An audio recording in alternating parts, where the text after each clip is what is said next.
ये प्रशासन तय करेगा कि हम शंकराचार्य हैं कि नहीं है। उत्तर प्रदेश का मुख्यमंत्री तय करेगा कि भारत का राष्ट्रपति तय करेगा। कोई धर्म के खिलाफ आचरण करता है, क्योंकि ऐसे तमाम कालनेमी होंगे जो धर्म की आड़ में सनातन धर्म को कमजोर करने की साजिश रच रहे होंगे। हमें उनसे सावधान होना होगा।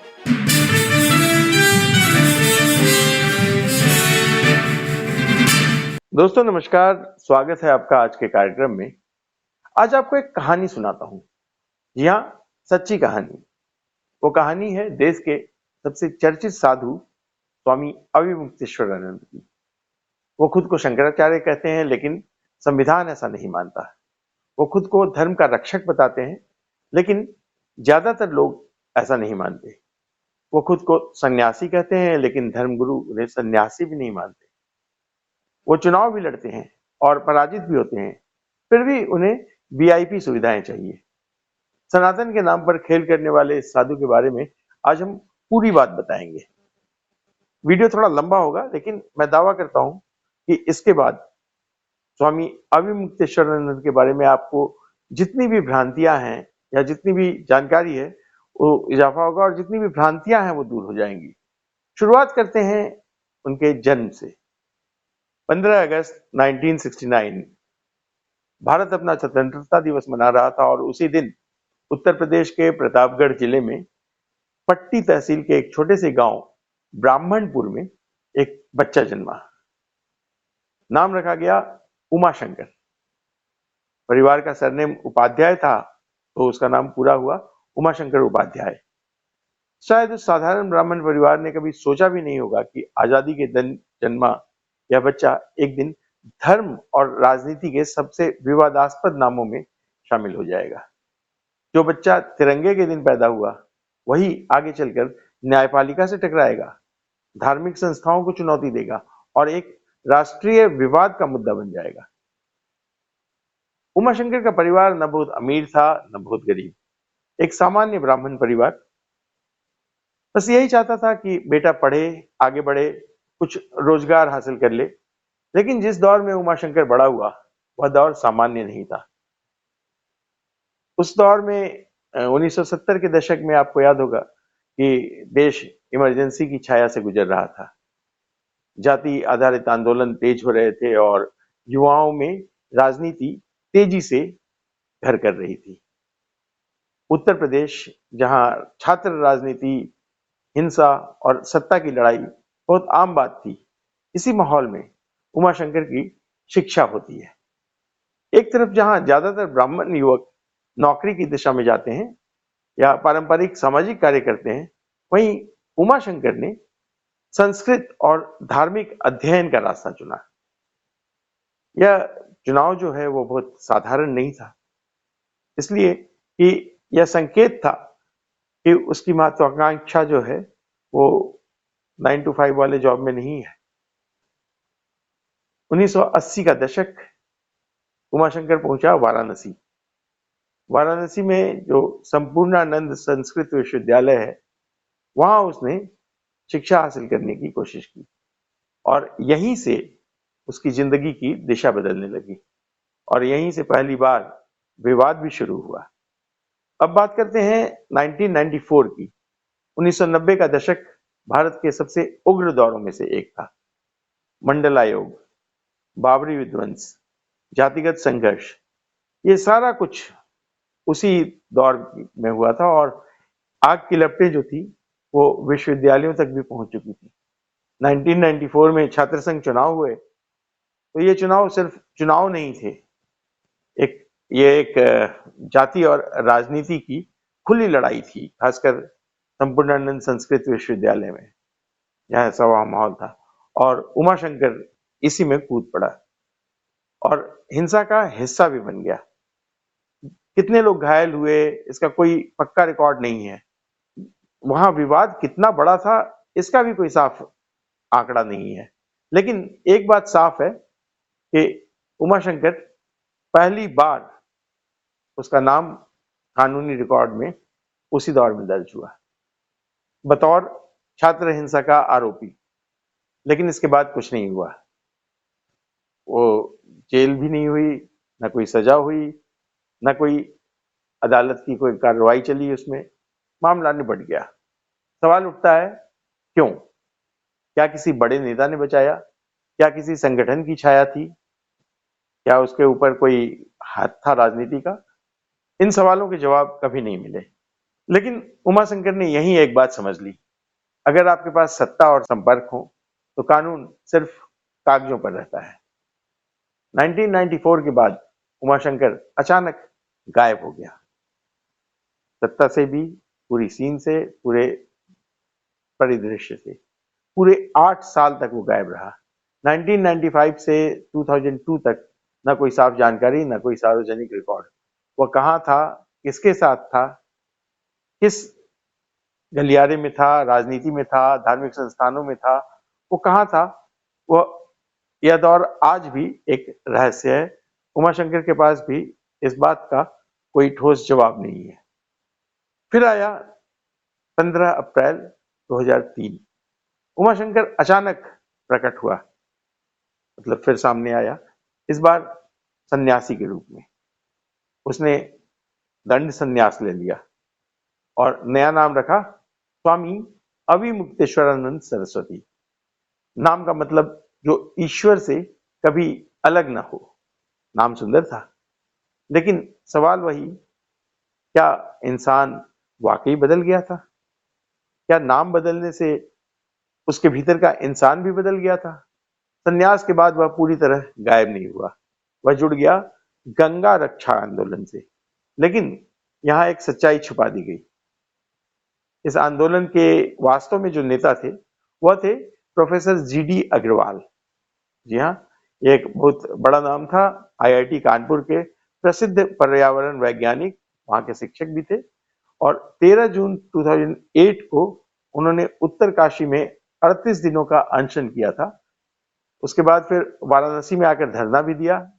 लेकिन जो आंदोलन था, जिस तरह से जैसे जैसे राष्ट्रीय बनता गया, क्योंकि कई सारे लोग उससे जुड़ते गए, तो उस समय कांग्रेस ने शंकराचार्य जो थे उस दौर के, स्वरूपानंद सरस्वती, उनको बीच में कर दिया।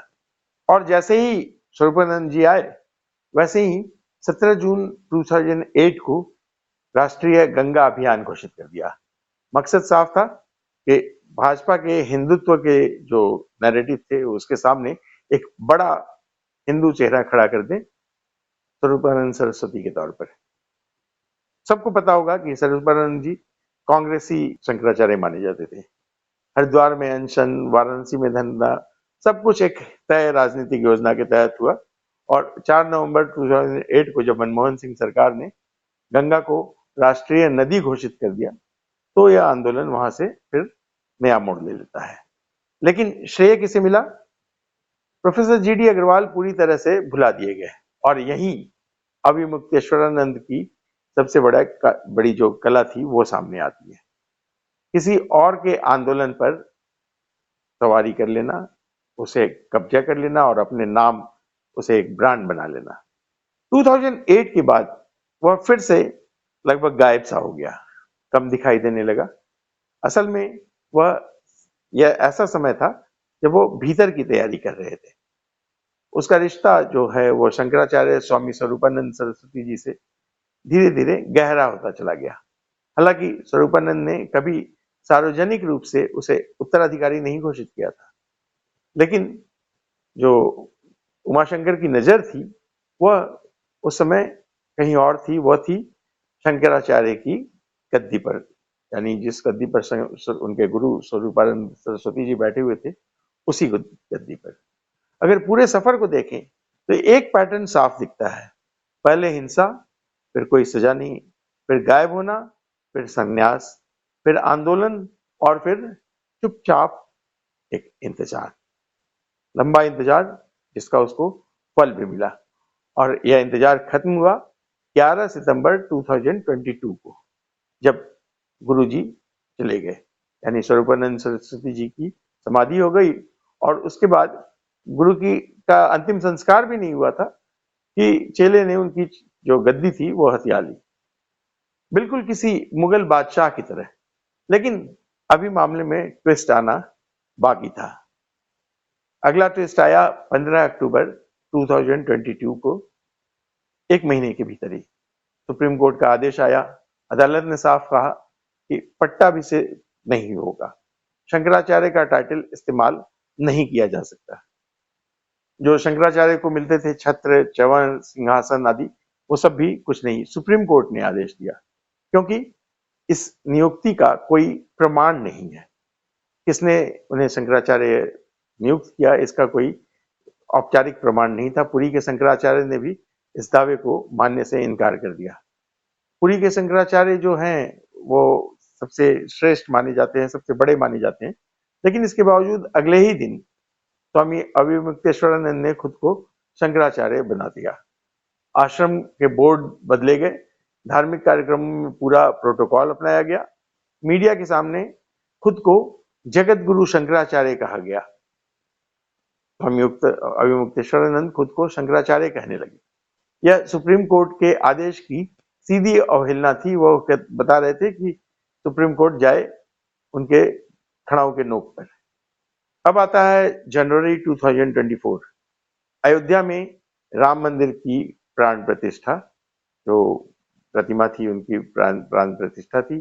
पूरी दुनिया की नजर वहां थी, लेकिन अविमुक्तेश्वरानंद न सिर्फ वहां नहीं गए, बल्कि कहा गया कि मंदिर जो है, उन्होंने मीडिया में स्टेटमेंट दिया कि मंदिर अधूरा है, इसलिए शास्त्र उनको वहां आने की इजाजत नहीं देता।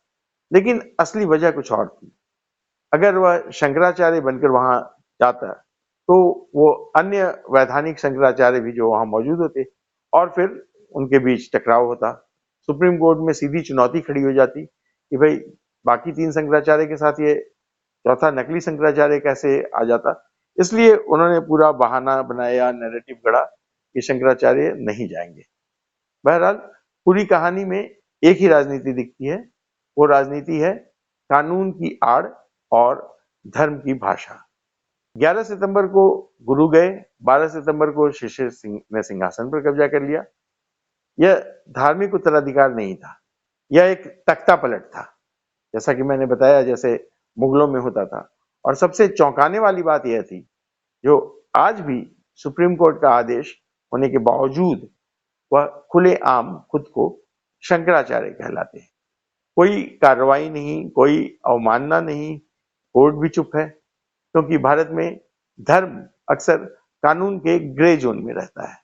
कोर्ट भी इन बछड़ों में पड़ने से बचता है। और अगर राजनीतिक ताकत हो, संत का चोला हो और डर न हो, तो बहुत कुछ बिना रोके चलता रहता है।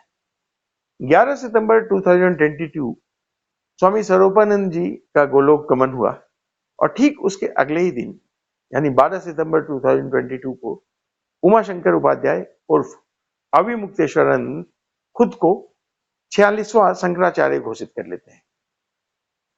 अब इतनी जल्दी क्या थी? सवाल तो उठना लाजमी था। कई सवाल थे, आपको बारी बारी बताता हूं। सबसे पहला जो सवाल है वो है कि क्या काशी विद्वत परिषद को इस बात की कोई जानकारी थी? क्या भारत धर्म महामंडल से कोई अनुमति ली गई थी? तीसरा सवाल, क्या श्रृंगेरी, द्वारका और पुरी के जो शंकराचार्य थे, इन तीनों शंकराचार्यों से कोई मान्यता ली गई थी? हर सवाल का एक ही जवाब है, नहीं। अब यहां एक बात बहुत जरूरी है, काशी विद्वत परिषद जो है वो कोई छोटी मोटी संस्था नहीं है। यह 18वीं सदी से बनारस में शास्त्रज्ञ विद्वानों की एक सभा है जो शंकराचार्यों की नियुक्ति को वैध मान्यता देती है और सबसे अहम संस्था मानी जाती है उस बारे में। परंपरा जो है वो साफ कहती है कि जब भी कोई नया शंकराचार्य चुना जाता है तो ऐसे नहीं कि कोई भी आकर शंकराचार्य बन गया, मैंने खुद शंकराचार्य में ऐसे घोषित कर दिया। काशी विद्वत परिषद के प्रमुख विद्वानों को बुलाया जाता है। वो सिर्फ किताबें नहीं देखते बल्कि जीवन भी देखते हैं। शंकराचार्य जो बनने के उम्मीदवार हैं उनके जीवन परिचय के बारे में भी जानते हैं। वो पूछते हैं कि क्या यह व्यक्ति जो है वो विद्वान है, वेदों और उपनिषदों का जानकार है, क्या उसका जीवन एक सच्चे सन्यासी जैसा है, क्या ब्रह्मचर्य, विरक्ति और अनुशासन वास्तव में उसके जीवन के अंग हैं, जैसा कि अन्य शंकराचार्यों में दिखता है, अगर वह इस कसौटी पर खरा उतरता है, तब परिषद एक प्रमाण पत्र देती है, जो प्रमाण पत्र अविमुक्तेश्वरानंद के पास नहीं है। और यही प्रमाण पत्र असल समझिए एक राजपत्र होता है। उसके बिना कोई भी जो साधारण व्यक्ति कानूनी और धार्मिक रूप से शंकराचार्य का उम्मीदवार भी नहीं बन सकता। शंकराचार्य बनना तो दूर, शंकराचार्य का उम्मीदवार भी नहीं बन सकता है। अब सवाल है कि अविमुक्तेश्वरानंद के पास साथ ये सारी प्रक्रिया हुई नहीं, कोई परीक्षा नहीं, कोई प्रमाण पत्र नहीं, कोई भी उनका जो स्वीकृति है वो भी नहीं मिली उन्हें। और सबसे अहम कि काशी विश्वविद्वत परिषद जो है वो पूरी तरह से मौन है। वो चुप क्यों है, इसके बारे में कोई जवाब नहीं है, कोई चर्चा भी नहीं है। अब बात करते हैं भारत धर्म महामंडल की। 1887 में हरिद्वार में स्थापित यह एक राष्ट्रीय संस्था है। इसमें चारों पीठों के शंकराचार्य, अखाड़ों के महामंडलेश्वर और वरिष्ठ संत जो हैं वो शामिल होते हैं। इसका काम होता है चारों पीठों के बीच सहमति बनाना, समन्वय बनाना, नई नियुक्ति पर अपना बहुमत देना, सारे लोगों से विचार विमर्श करने के बाद, और पूरे देश के लिए एक आधिकारिक घोषणा पत्र जारी करना। लेकिन 12 सितंबर 2022 को भारत धर्म महामंडल पूरी तरह से शांत रहा, उसने कुछ नहीं कहा। क्यों, यह भी कहीं कोई स्पष्ट नहीं है। यहां तक कि जो 2017 में जब अदालत ने स्पष्ट कहा था कि नई नियुक्ति कोई भी होगी तो प्रॉपर जो शंकराचार्य की प्रक्रिया है उससे होगी, तब भी कोई घोषणा पत्र जारी नहीं हुआ इस स्टैंडिंग आदेश के बावजूद।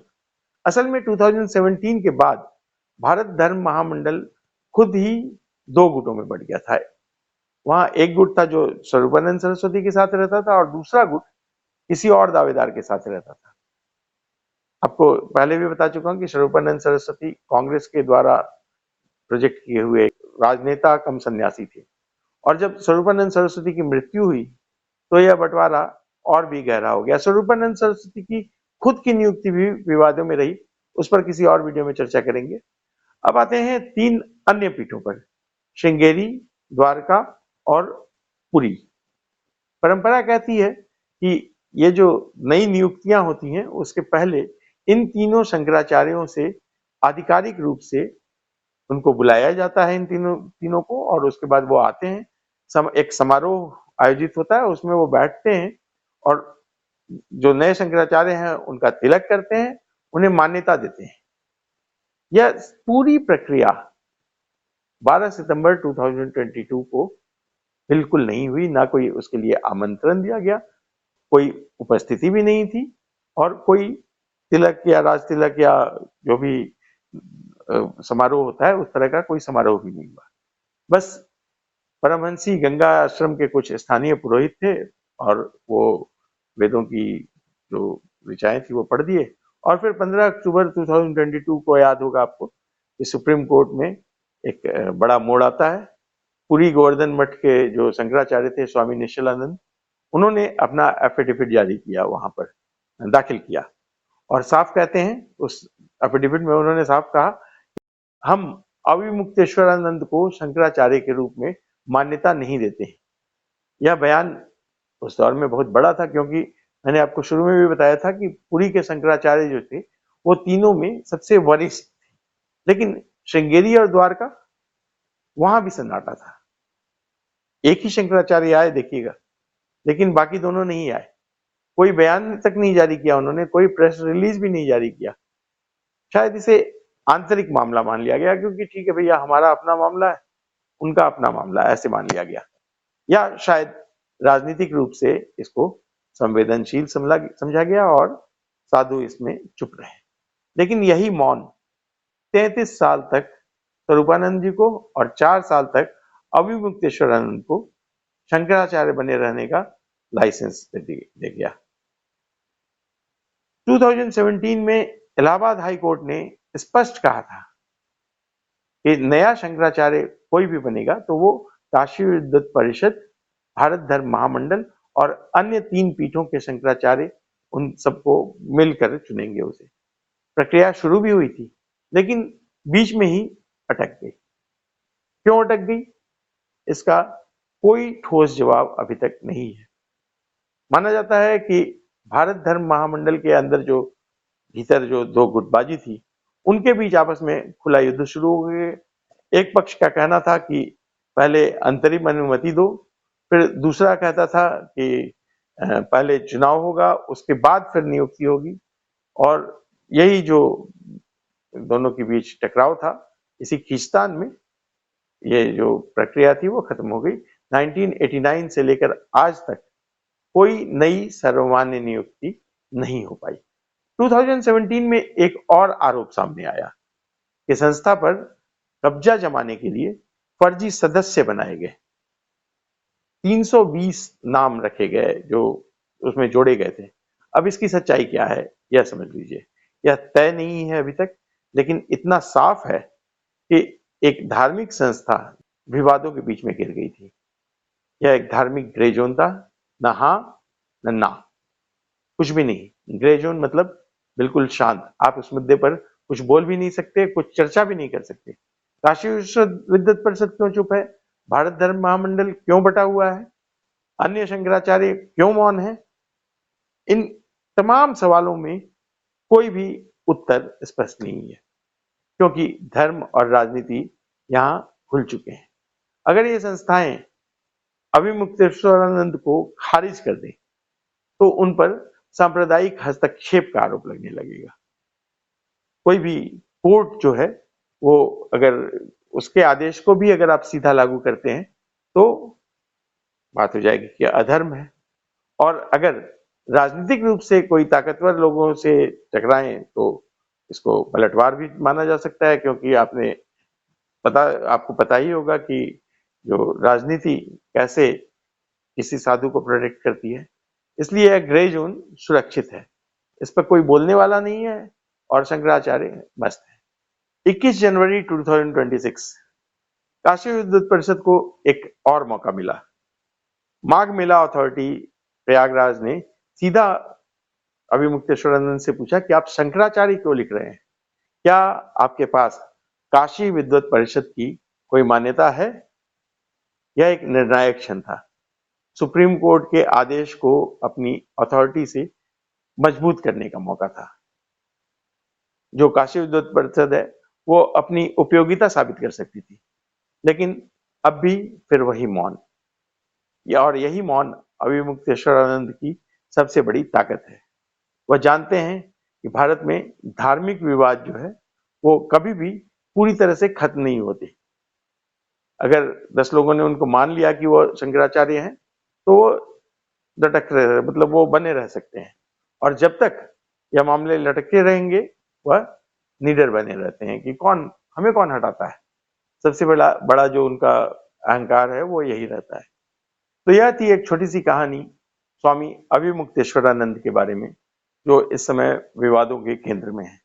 यह आपके विवेक पर है कि आप स्वामी अभिमुक्तेश्वरानंद को शंकराचार्य मानते हैं, साधु मानते हैं, राजनेता मानते हैं, या एक ढोंगी मानते हैं। आपकी राय क्या है हमें कमेंट बॉक्स में अवश्य लिखिएगा, और अगर आपको यह वीडियो अच्छा लगता है तो इसे अपने दोस्तों के साथ शेयर करें। वीडियो पर लाइक बटन दबाएं और कमेंट में अपनी बात अवश्य रखें। आज के वीडियो में इतना ही। अगले वीडियो में फिर किसी और मुद्दे के साथ आपके सामने उपस्थित होंगे। तब तक के लिए धन्यवाद। नमस्कार। जय श्री राम।